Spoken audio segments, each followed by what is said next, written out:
We're going to practice using the language of the problem to determine whether direct or inverse variation applies with the following examples.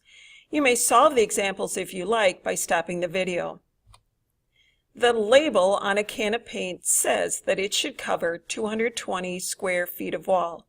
If you have to paint 1,300 square feet of wall, how much paint will you need? If the area to paint is increased, the amount of paint you will have to buy is greater too. Therefore, this is a direct relationship.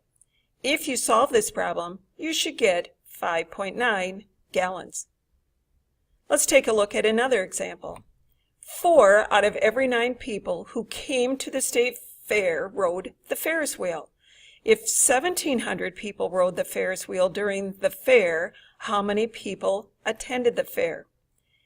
If the number of people who go on the Ferris wheel increases, that means the attendance at the fair is greater. Therefore, this is a direct relationship.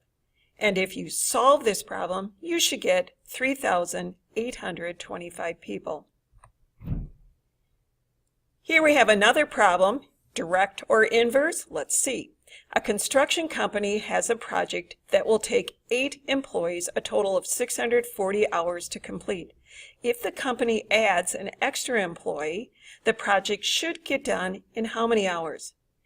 Increasing the number of employees should reduce the amount of time it takes to complete the project. This is an inverse relationship.